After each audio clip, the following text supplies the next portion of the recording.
Hello, everyone. I'm going to try to do a live while walking.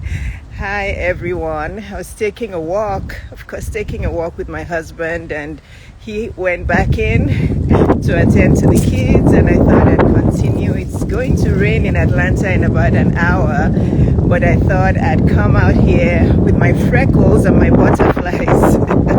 I don't know how easy this will be. Can you guys hear me? If you can hear me, please give me a high five or thumbs up or something. Can you hear me? Yeah, if you can hear me, everybody, welcome. I decided I would come on live today while taking a walk. It's a lovely day in Atlanta. It's not too cold. It's nice and breezy. So I thought I'd put on my freckles and my butterflies and come on and say hi. So how's everyone doing? So what I wanted to discuss briefly today is, why do only 2% of people succeed, right? Why do only, if you look at the studies everywhere, YouTube, Google, everywhere will tell you that only 2% of people in the world ever can achieve their goals and dreams and can ever really succeed. Why is that? Can anybody tell me why that is? And first of all, I was skeptical about that number. I'm like, 2% seems really low, but then it also depends on, and I'm going to be looking out for people because of COVID. I don't have my mask on. So if you see me looking around, that's what I'm doing. So, let's think about that. Why is that number so low? And really, what does success even mean?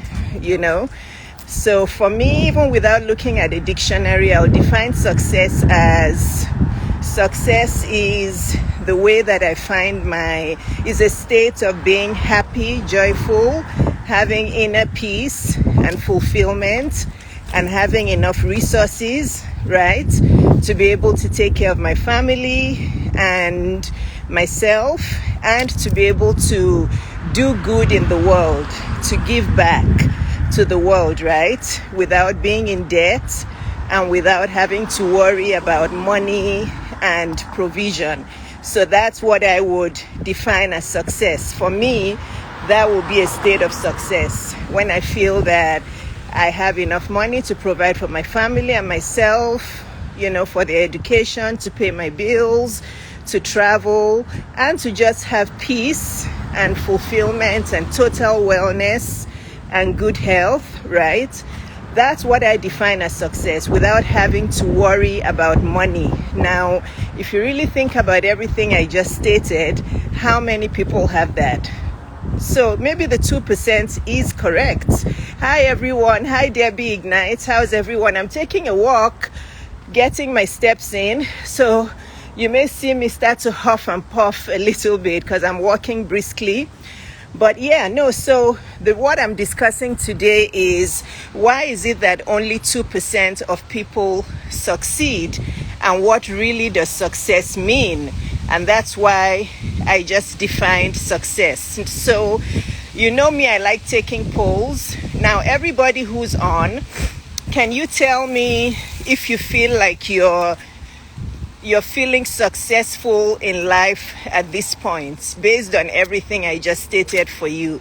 So do you feel that, you're financially free, you have enough money to pay for, pay your bills, pay your kids' college tuition, good education for them, not having to worry about bills and all of that, and feeling like you have total wellness, you have good health insurance, you have money saved, or you're saving money for retirement, you can travel when you feel like, you can take vacation when you feel like, and you have a job that you love, right? Not that you will never have ups and downs in life, but can everybody who's on now tell me if you actually feel like you are in that kind of success mode? So can you type yes or no? I love taking my polls, and if you'd rather not answer, that's fine. I definitely want people to have, to have their privacy. So who's going to be bold enough to answer the question? Can you guys still hear me? Because there's a lot of noise. There's a plane going up ahead. There's noise from the cars. Can you hear me? Okay, thank you, Motes. Thank you for answering. Motes says no. So Motes, why did you say no? What part of success is missing for you? Can you be vulnerable and tell us what part of success is missing for you? K-Dem also says no. Sorry, when I'm outside, my allergies start to act up. So my nose is itching and my nose is starting to run a bit, but I will try not to have you guys see my nose running. Okay, good. You can hear me. Yay, thank God for that. Okay, so 2 people have answered. So does anybody else want to answer? Who at this point in their lives feel like they can say that they're attaining success? And the way I defined success was having inner peace, having joy, having fulfillment, having enough money to care for your family, to start saving for retirement, being debt-free, having enough money to travel, loving your job, not having to wait 6 months to apply for vacation, you have a lot of free time for self-care, you're financially free, you have enough money to give to your church, you have enough money to give to charity and to do a lot of things to help people. Okay? All right, so I'm in school figuring it out, not married. Oh yeah, I didn't even state that. That's another goal, right? A lot of us do want to be married. We want to have, a good marriage or a good relationship with a good partner, with a soulmate, somebody that we can have a partnership with. So, yes. So most of you that have answered are saying no.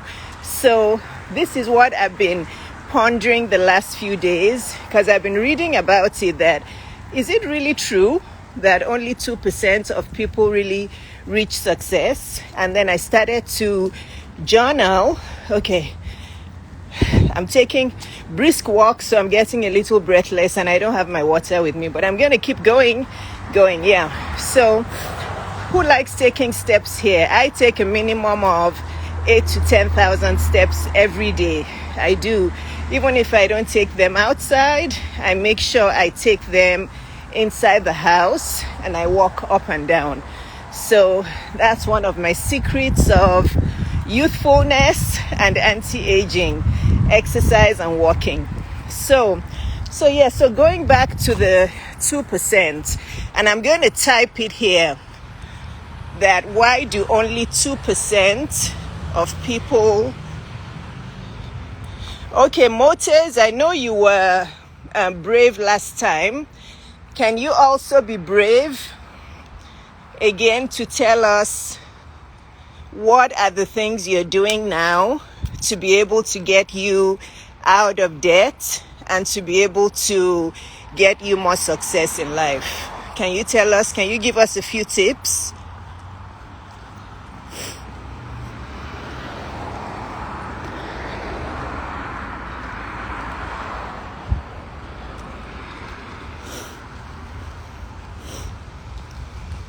Okay, so I wanted to type the topic for today so that people who are joining will know what we're discussing. So welcome, Mishadia. Welcome, Smile Center, Deliver. Yeah, I am Tini, Sid, everybody welcome. This is Dr. Iyabo from Atlanta, and I'm talking about why is it that only 2% of people succeed in life, and what exactly does success mean? Okay, so all right, Motes, I just love you. This is why I know you're going to be successful, because you're always very vulnerable and you just type your answers without even thinking about what people will say. So I'm so proud of you. because vulnerability is one of the tools for being successful. So well done. So Motes has shared with us that she's an impulsive buyer and she just likes to buy. And let me tell you, we all do it. I do it sometimes. This morning, I just spent a bunch of cash buying Christmas presents that I wasn't even planning to buy for people. But once I get into the mode of shopping, I just keep buying. Oh, this one looks nice. That looks nice. And then when I was done, I'm like, oh no, my Amex bill at the end of this month will not be funny. But yeah, we all do that once in a while. So Motes, you have identified what you should stop doing, right? So that you can start saving. So that's the beginning of being able to fix what it is you're doing wrong so that you can do better, right? So yeah, who else wants to tell us? Can you answer yes or no if you feel that you are attaining success in your life? And the meaning of success, I've helped guys I was in relationships with. Miss Shadia Otto, tell us what you mean by that. Do you mean that you're not attaining success now because you were giving money to guys that you were in a relationship with? Can you explain what you mean? Hi, Alexandria. I was about to start my live when I saw yours, so I thought I'd hop on for a little bit. Hi, sis. So, sis, we're talking about why is it that only 2% of people succeed, and that what does success even mean? So I was telling them my definition of success. And by the way, I'm walking and doing this live. So if it sounds like I'm huffing and puffing, it's because I'm getting my steps in. So I defined success as joy, inner peace, fulfillment, financial freedom, being in a state where I feel that I can pay all my bills, take care of my family, pay for good college education, travel when I want to any destination I want to, reasonably, right?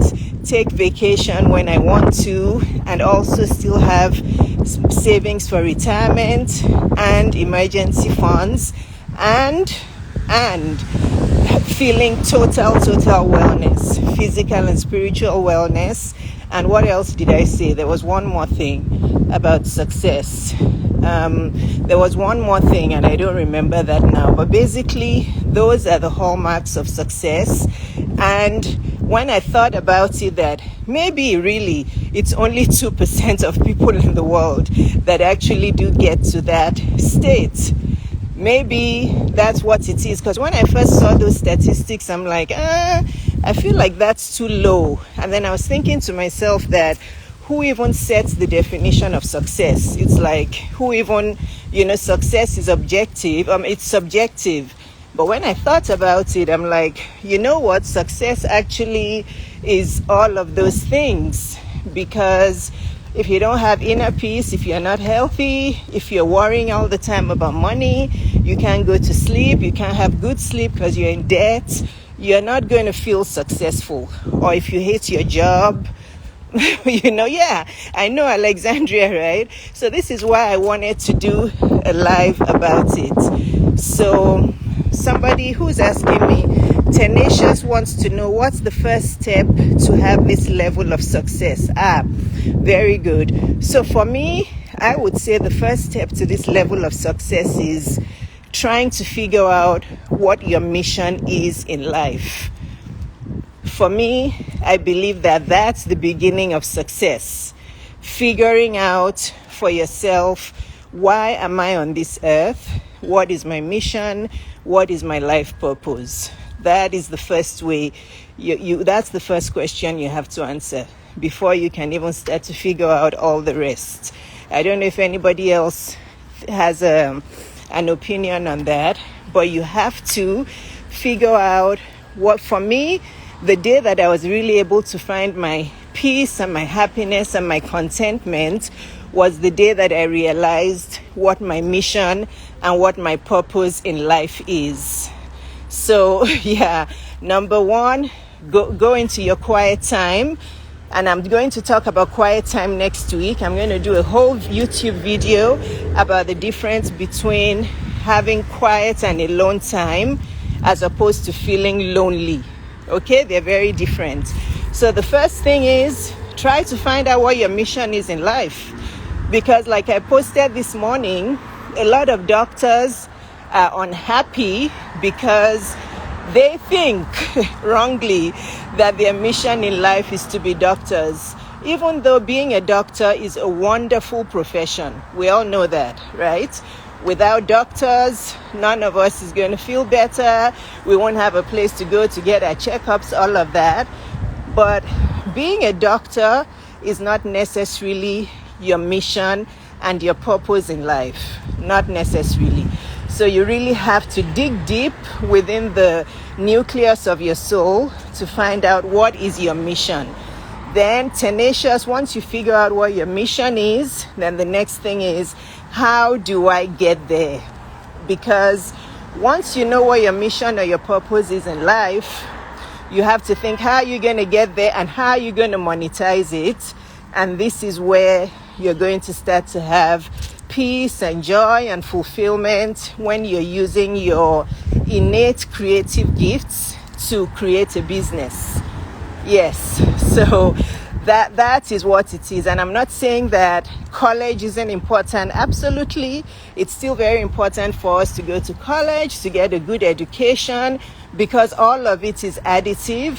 But at some point in our adult life, we do have to ask ourselves, am I living in my purpose right now? Or am I just doing this robotically just to earn money? Okay, so for me, that's the first step. Do you guys have any other questions? But that is where it starts, because if you're working a job that you hate waking up in the morning to go and do, that you're dragging yourself to do it and you're feeling resentment, it's going to be hard for you to be able to flourish in that kind of environment. It's going to be hard for you to save money. It's going to be hard for you to just do the things that bring you joy. Yes. How do you get there and how do I monetize it? So that number 2 question is $1 million question. You have to sign up for my coaching for that, tenacious. But to tell you in summary, how do you get there is you need a plan and you need a strategy to get there. You need to figure out what your creative gifts and talents are, what it is that you're really good at, that God gifted you, even if, let's say, you never had. God gives all of us gifts, even if we don't have the privilege of going to school. This is why all over the world you'll find people who didn't have any formal education and they're very wealthy. My mom was one of them. My mom never went to school. She was born in 1932. She never had the privilege of formal education, but she was a wise, smart, and knowledgeable woman. And she had many businesses that flourished. So because she used her creative gifts that God gave her. So tenacious, you're going to have to figure out what your creative gifts and talents are. Get an expert to work beside you to help you extract those creative gifts and talents, and then to think of the best business model, online or offline, that will best suit your creative gifts. That's how you do it. Even though I will say right now that my coaching clients, I'm focusing on online businesses for them, because the online space is just exploding and booming and all of that. So yeah, tenacious, that's how you figure out your mission. You have to figure out your creative gifts, and then you have to get a good business expert or business coach or business consultant to help you design and package and deliver your gifts properly so you can monetize them. Okay? So tenacious, what you need to do is click the link in my bio and sign up for my coaching before my prices go up in about 2 weeks or 2.5 weeks. Okay? All right. So let's see. Another question. Mamit Psych, how to beat procrastination and maintain a good work ethic while being in the lockdown. Okay. The way you beat procrastination is, again, going back to my first answer. What is your mission? What is your life purpose? Why am I here on this earth? And then you tell yourself, once you figure out what your life purpose is, then you tell yourself that nothing is going to stop you from achieving your life purpose and your mission, because you don't want to waste your time on this earth. You want to leave this earth knowing that you did your best, you lived a good life, you changed lives, you transformed lives, and you just did your best, right? So why would you want to procrastinate on such wonderful goals? You know, if you have a life purpose, you'll see that most people who are not procrastinators are the ones who've already figured out what their life purpose is. Those are the ones you'll see, people who are eager, who just want to go and achieve their goals. They already have figured out their life purpose. The ones who are procrastinating and doubting and living in fear, if you really sit them down and ask them, they don't know why they're on this earth. So I don't remember who asked that question. Yeah.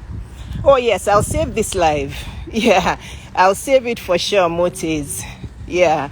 So it will be on my IGTV, and I'll put it on my YouTube also, but it will be on my IGTV and on my feed. So who asked that question? The last question. I don't remember, but I hope I answered your question. And then Tenacious has another question for me. This mama is getting her steps in.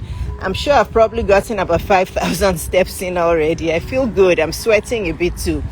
How do you balance passion work while still working your 9 to 5? Excellent question. Tenacious, no wonder you're... No, I need water. I can't laugh. My mouth is dry. Tenacious, no wonder your Instagram name is Tenacious. It's because you are tenacious. My goodness. Look at you. Okay, that's an excellent question. It is, let me tell you the truth about that one. I get that question a lot. It is very difficult to balance your passion work if you're still working a full-time job. However, let me say this though. During the pandemic, it's actually a little easier if you're working from home, because you won't believe that most of my coaching clients now are lawyers and CPAs, and they're still working their full-time job. But because they work from home and they work virtually, they've reduced the time of commute and the time and redundant time.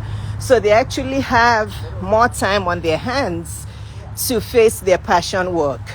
But if you're working virtually and it's a very demanding job, then my advice to you is you can't have your cake and eat it. You're going to have to cut back on your 9 to 5 job and work part-time in your passion. You're going to have to do part-time. So you'll have to do a check of your monthly expenses, to see where you can cut back a little bit, because as you reduce your 9 to 5 job, obviously your income will reduce. So you have to see where you can cut back on expenses while you're working your passion work. Because once your passion work starts to build up, then you'll have a lot more money. You'll find out that most passion work, if you do put your energy, commitment, perseverance into it, you'll get a lot of profit. So the best thing is to reduce your 9 to 5 commitment so that you can have time for your passion work. But let me say one thing.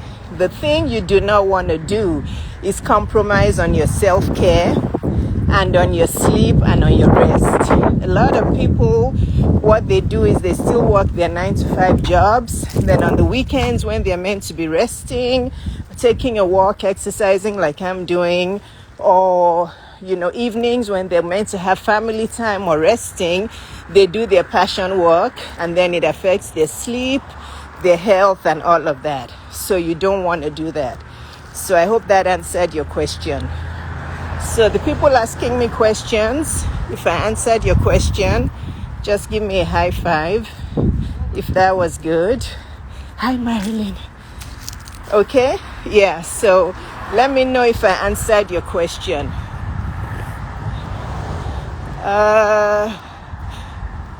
Let me see. Okay, it was Mamit Saik who asked about procrastination and maintaining a good work ethic. If you have a life purpose and a life mission, Mamit Saik, you will focus on it and nothing will stop you. Okay?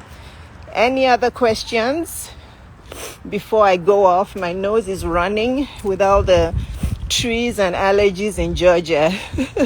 So we're talking about why do only 2% of people ever succeed. And my goal as a coach for women, as a business and lifestyle coach for women, is to help 2%. If it's only going to be 2%, then those 2% need to come to me so that I can help them achieve their goals. Because I think too many of us women procrastinate. We're fearful of the unknown. We just want to stay at the world that we're familiar with, and we're so scared of the unknown and of change, and we just stay there and we're miserable. Too many women would rather stay in sadness and in misery than to even try something new. And that's very disturbing to me. It's very, very disturbing. A lot of women also, like I said on my post today, another problem is a lot of women think that they're living their life purpose, but they actually are not. And then they wonder why their business isn't prospering. This is one that I really want to emphasize. If you see that your business isn't prospering, or you're not really committed to it, or you're not really enjoying it, maybe you're not in a business that is right for your gifts. Maybe there's a mismatch between your gifts and the business you're doing. That happens a lot too.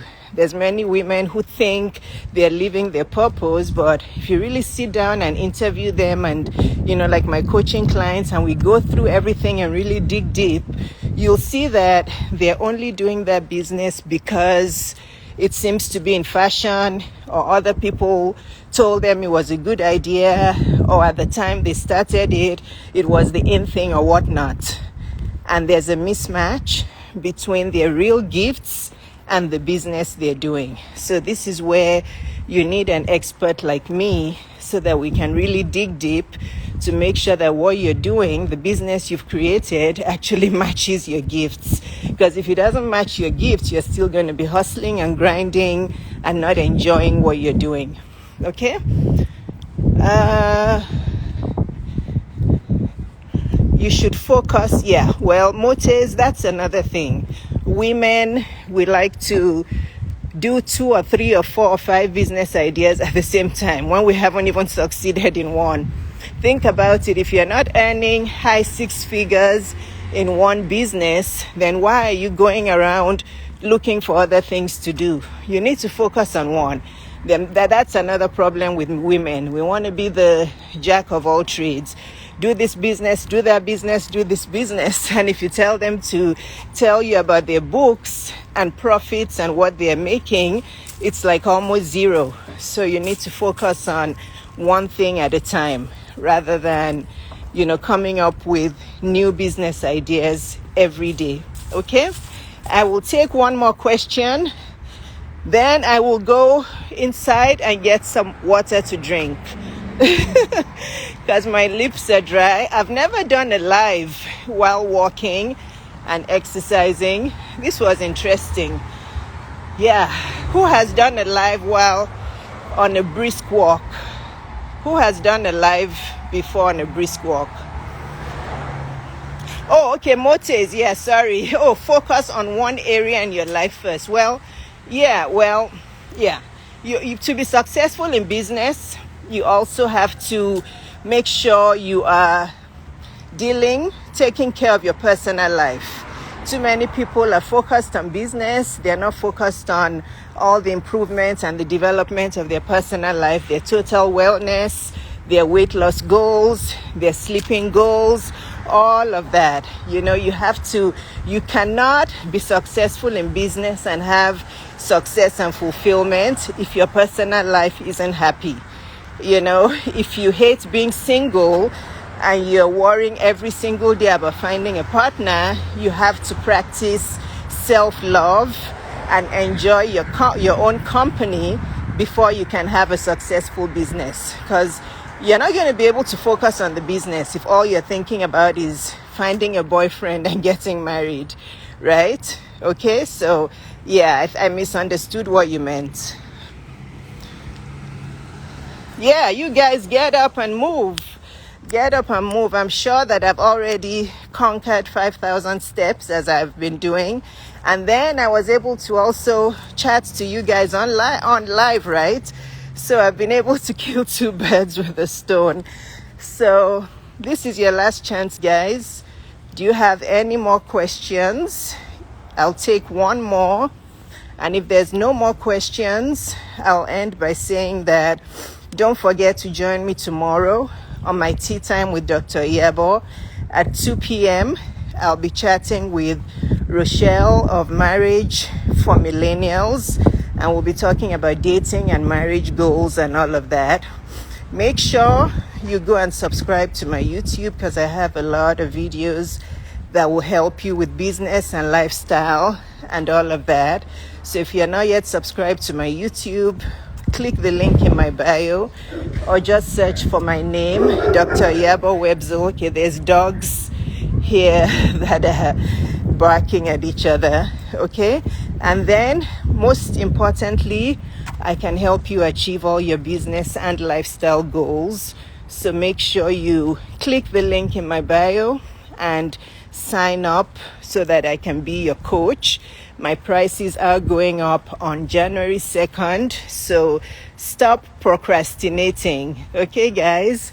Invest in yourselves. There are many women I'm coaching right now who are on the brink of launching their businesses, and even before they launch, they already have clients who have signed up for their businesses, for their online businesses. So, guys, I'm very passionate about what I do. I do want to help you, but you have to take the first step. Okay, so I'll see you guys on live tomorrow at, I believe it's 2 p.m. with Marriage for Millennials. Okay, I guess I'll be doing a lot more of these lives when I'm walking, but I have to remember to have water on me. Okay, bye guys. Thanks for tuning in. Love you all. See you soon. Bye-bye.